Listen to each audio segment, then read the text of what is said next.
La identidad es un rasgo característico del ser humano. Esa misma identidad es lo que define no solo quiénes somos y cómo somos. Nuestras experiencias nos otorgan recuerdos, sentimientos, sensaciones, olores, sabores, alegrías, decepciones y por sobre todo una identidad. Una identidad que se suele ver azotada por preguntas como ¿quién soy?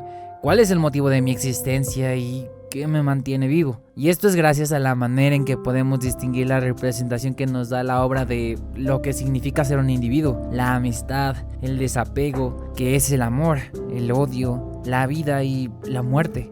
Temas que nos cuesta entender desde nuestra burbuja humana y que, a pesar de ser partes de nuestra vida diaria, no conocemos una manera directa o llevadera de comprenderlos. Y a la falta de comprensión sigue la ignorancia, y de la ignorancia sigue el miedo, para terminar todo en uno de nuestros instintos más naturales, el cual es el duelo.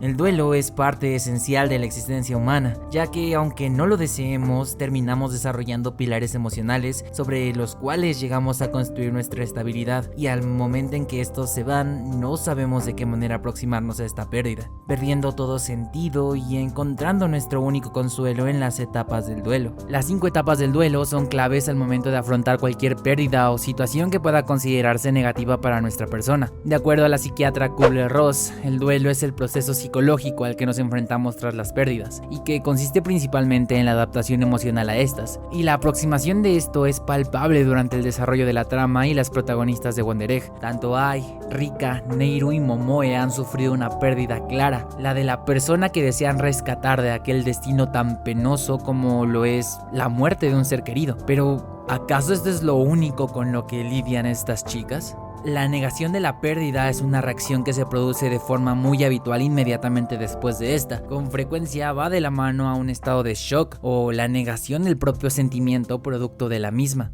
Burlas, acoso y tristeza fueron parte de la vida de Ai durante mucho tiempo, esto tan solo derivado de su apariencia, pero al presentarse Koito en su vida pudo presenciar una pequeña luz al final del túnel, una pequeña esperanza al encontrar a alguien que pudiera comprender y querer por quien realmente es. Pero tras el suicidio de Koito, la única manera que Ai encuentra de poder tener cierta paz es retrayéndose, negando del mundo fuera de ella y a su vez negándose a ir a la escuela, refugiándose en su propia mente, ignorando por completo la pintura entera, con todos esos aspectos no solo de su vida, sino de la relación que tuvo con Koito. Pero ¿qué sucede cuando tu pérdida se hace presente como una marca constante? Neiru en primera parte parece carecer de emociones, actuando de manera muy pasiva y con una tranquilidad poco propia para una chica de su edad. Esto es debido a la educación que recibió, producto del experimento de Japan Plati, con el fin de procrear a una chica con una inteligencia desmesurada. Fue criada bajo una empresa que lo único por lo que se preocupaba era por aumentar sus capacidades tanto físicas como intelectuales. Encima aún de ser dejada como una simple prueba de laboratorio, un día por motivos desconocidos es apuñalada por su propia hermana, y tras esto se mantiene un dolor crónico producto de la misma, y la única manera de negar su propio dolor es ayudando a las chicas en los huevos. ¿Y qué pasa si el dolor es la única manera de lidiar con tus problemas? ¿Y qué si el dolor es la única manera en la que niegas tus problemas? Rika sufre de claros problemas familiares, adoctrinada bajo una idea individualista y hasta incluso un poco machista. Todo esto por su propia madre, quien define el único valor de una persona por su apariencia física. Ante la pérdida de Chiemi, la única persona que le tendió la mano se refugia en sí misma, negando completamente sus sentimientos. No solo los que fueron producto de la muerte de Chiemi, también aquellos problemas paternales dados del abandono paterno. A final de todo, renegándose a sí misma, encontrando su único consuelo en la autolesión.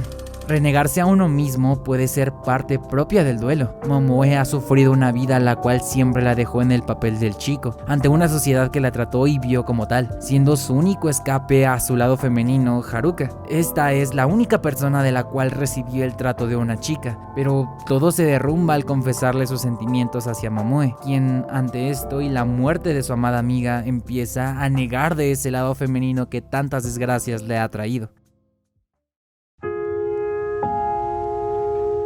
Ante la dramática pérdida de un ser querido y la negación de nuestro propio ser, nuestros sentimientos o la propia pérdida, procede la ira. presentándose en nuestras protagonistas de una manera muy particular, todas y cada una de ellas cubriéndose de un enojo claro con ellas mismas, culpándose de las pérdidas de sus seres queridos y por no poder hacer nada al respecto de sus inevitables muertes. Ai se culpa y enoja consigo de la muerte de Koito. Rika se enoja consigo misma al haber herido a la única persona que la comprendía, Chiemi. Neiru hace su enojo presente en su impotencia al no poder extender la vida de su amiga Kotobuki, quien fue la única persona que verdaderamente pudo llamar amiga durante su infancia. Y Momoe siente culpa y frustración al sentir que el rechazar a Haruka dio pie a su muerte y a su vez se frustra por no poder actuar como ella desea ni poder ser tratada como una chica.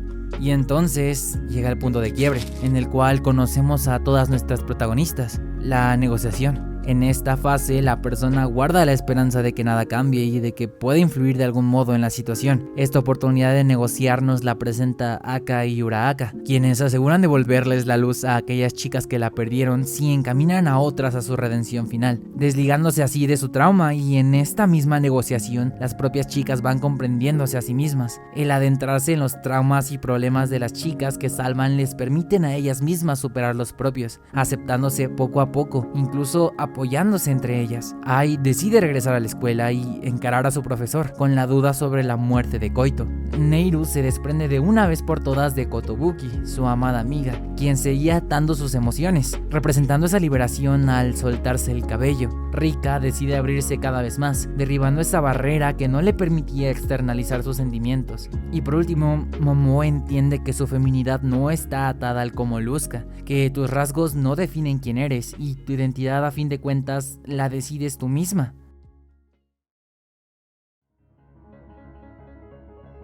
Y cuando por fin nuestras protagonistas están por entrar en una clara aceptación y la etapa final de este duelo, todo se derrumba de manera inexplicable. La existencia de Thanatos es irremediable, al igual que la existencia de Frill, y la muerte termina por rebasar a Eros, es decir, termina rebasando a nuestras protagonistas. La muerte se vuelve inevitable y siempre existente, ni el negarla, ni el enojarse con ella o negociarla va a evitarla. Doth y Hypen aparecen, derrumbando el progreso que nuestras protagonistas poco a poco construyeron, destruyendo las esperanzas en la vida y el reencuentro, enfrentándose cara a cara con la muerte, haciendo caer a Momoe y Rika en la etapa más oscura y de la que incluso muchos se estancan en el duelo, la cual es la depresión. Frill se vuelve parte de estos enredados sucesos, coronándose como Thanatos en busca de propagar su propia pulsión de muerte. De acuerdo a Sigmund Freud, la pulsión de muerte es el esfuerzo interno que busca la cesación de las tensiones del organismo, acaecidas en la vida, a través de los impulsos de autodestrucción y agresión. Y como es evidente en Wonder Egg, dicha pulsión te lleva al miedo, autolesión, desconocimiento, frustración y finalmente al suicidio.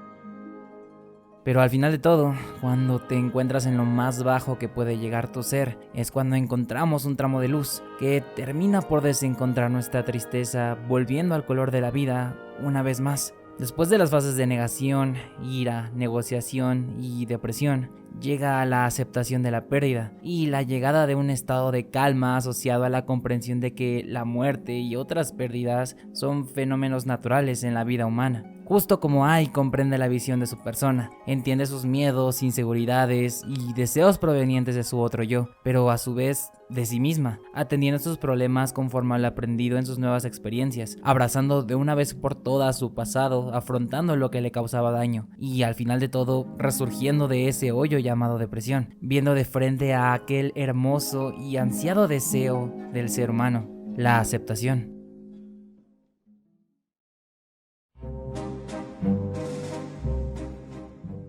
Japón es un país que siempre ha relegado sus problemas de puertas para adentro y difícilmente se disciernen sus problemáticas para las personas ajenas a dicho país. Las representaciones en diversos medios de entretenimiento de ciertos aspectos negativos de la sociedad japonesa difícilmente han sido realizados debido al aura de intocables que tienen esta clase de temas, como lo son justo los temas que toca Wonder Egg Priority.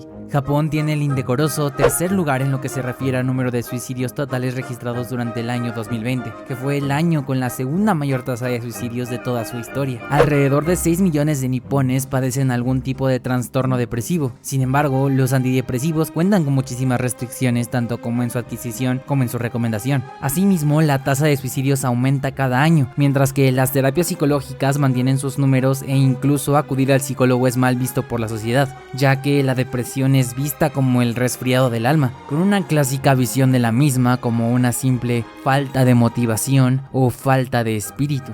Y aunque a muchos les duele aceptarlo, esto es producto de la cultura del nipón promedio, la mayoría desentendiéndose del cuidado de su persona, criándose simplemente para hacer un engranaje más en el sistema. Jornadas de 14 horas son cada vez más normales, las campañas contra el acoso son casi inexistentes y el tratamiento psicológico en los jóvenes no es una constante en ninguna escuela o institución. Y en este contexto llega One Direct Priority, un anime que se dedica a analizar cómo los traumas, la depresión y la muerte nos afectan como seres humanos, específicamente cómo esto puede afectar a una persona durante su etapa más vulnerable, la adolescencia, y el hecho de que podamos empatizar y entender dichas problemáticas vistas desde un lado que muy pocas veces comprendemos, como lo es el de los y las que sufren esta clase de situaciones, me parece increíble. El cómo podemos formar un criterio que nos permite entender no solo a nosotros mismos, sino a los demás. Lograr esto con un anime que introspecciona en lo profundo de la psique humana, las relaciones, la vida y la muerte, es todo un logro por parte del creador Shinji Nojima, que combinado con una serie de elementos que parten de problemáticas reales y combinándolos con una animación impresionante, un guión muy bien escrito y unos personajes entrañables, logró un producto que nos hace reflexionar en nosotros mismos y en nuestro entorno.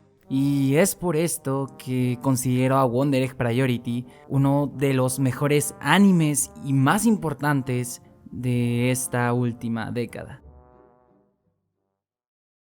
Y eso ha sido todo por el día de hoy. Sin dudas, este anime merecía su propio análisis debido a las toneladas de excelente contenido que tiene por otorgarnos, y el dar mi punto sobre la obra era importante, ya que creo firmemente que es uno de los mejores animes que he visto. Si te gustó el video, déjame tu like aquí abajito, suscríbete y coméntame qué te pareció mi visión de este hermoso anime o cuál es tu propia idea de la obra. Te estaré leyendo por aquí abajito. También te dejo los canales de los panas, que tienen contenido de anime que es bastante bueno y sé que te puede interesar. Y sin nada más que decir, más que un sincero gracias, te deseo muy buen día, tarde o noche.